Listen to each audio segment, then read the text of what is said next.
Aujourd'hui, on parle de polar peluche. Première chose, c'est quoi du polar peluche? Eh bien, c'est un tissu qui est doux comme un nuage. C'est un tissu de polyester super velouteux. Pas compliqué, j'irai me coucher avec drette là. Moi, je me suis fait une couverte au bureau en polar peluche, puis je suis très bien. Elle n'est pas au bureau, c'est moi qui l'utilise. Puis cette douceur-là, vous allez la retrouver à la fois sur l'endroit et sur l'endos du tissu. Donc, ça en fait vraiment un tissu qui est parfait pour faire, entre autres, des doudous ou même des robes de chambre sans avoir besoin des doublés. Pour ça, c'est facile de faire des projets qui sont plutôt simples, mais auxquels vous allez vraiment bénéficier à 100% de son confort, autant à l'intérieur qu'à l'extérieur. On a vraiment envie de se rouler dedans, en fait. C'est pas compliqué. Outre les doudous et les robes de chambre, on peut se faire avec ça aussi des coussins en polar peluche. Vous pourriez aussi vous faire des doublures de manteaux avec ça. Puis en plus, on vous a préparé 2 tutoriels pour faire 2 projets de doudou avec du polar peluche qui ne nécessitent pas de couture. Donc, super facile à faire, vous ou même avec vos enfants. Vous allez les retrouver sur le blog de Club Tissu dans un article où on vous explique tout comment faire. Et là, je vais vous partager quelques trucs et astuces pour coudre le polar peluche. C'est peut-être un tissu que vous n'avez pas l'habitude de coudre ou vous n'avez jamais cousu. Première chose à savoir, c'est que le polar peluche, ça peluche. Donc, quand on le coupe, ça va venir faire plein de petits résidus de peluche. Donc, pour ça, je vous conseille de garder à proximité une balayeuse pour pouvoir enlever toutes les petites peluches au fur et à mesure que vous le coupez. Puis, idéalement, vous ne portez pas votre tricot fait à la main préféré parce que ça va rester plein de petits résidus de polar peluche dessus. On aime moins ça. Par contre, ce qui est intéressant, c'est que le polar peluche ne s'effiloche pas. Donc, une fois qu'on a enlevé tous les petits résidus de peluche, on peut juste le couper.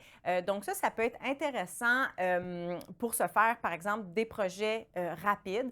Comme on parle de Mélina qui s'est fait une belle doudou pour le travail. Ce qu'elle a fait pour la fabriquer, c'est très simple. Elle a demandé de se faire couper du tissu, puis tout est fait. Sa doudou était fait. Donc, il n'y avait pas plus de choses que ça à faire. Ça manque un peu de finition, on ne se le cachera pas. C'est exactement pour cette raison-là qu'on peut faire le projet sans couture. C'est parce que comme le tissu ne s'effiloche pas, ça permet de faire des projets rapides puis efficaces. Par contre, si vous faites un projet avec plus de finition, pour les ourlets, je vous conseille de seulement faire un ourlet en pliant une seule fois votre tissu et non en le rabattant 2 fois parce que ça va faire alors là un ourlet qui est trop épais. Donc, on s'en tient au minimum de ce côté-là ou même peut-être pourquoi pas mettre un petit billet de finition.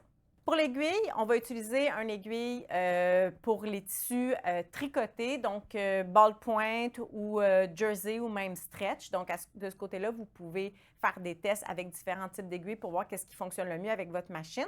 Puis aussi, vous pouvez utiliser le pied marcheur pour les machines à coudre qui va aider à faire glisser le polar peluche dans votre machine pour que ça puisse se coudre plus facilement. On nous demande aussi souvent c'est quoi la différence entre du polar peluche et du Minky. La question est vraiment excellente parce que c'est vrai que c'est pas facile à savoir, surtout qu'on n'a pas eu l'occasion de les toucher les deux un à côté de l'autre.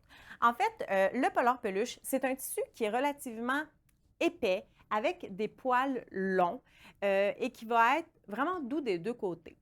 Alors que le Minky, le poil est rasé de plus près. Ça a un fini qui est plus duveteux. Puis normalement, c'est plus mince et l'endos va être, normalement, sera pas doux. Donc, il faut comme le doubler. C'est pas fait pour être directement contre la peau, contrairement au polar peluche. Donc, le Minky, on peut dire que c'est plus mince, c'est doux d'un côté et le poil est plus court avec un fini plus duveteux. Alors que le polar peluche, c'est doux des deux côtés, c'est plus épais avec un fini avec un poil plus long, plus pelucheux. Maintenant qu'on sait tout ça, je vous invite vraiment à venir voir la sélection de polar peluche à votre Club Tissu ou en ligne. On a des belles sélections à motifs, des beaux polar peluche avec des textures intéressantes. En magasin aussi, certaines succursales ont du polar peluche avec la petite paillette dedans qui donne des petites touches de brillant.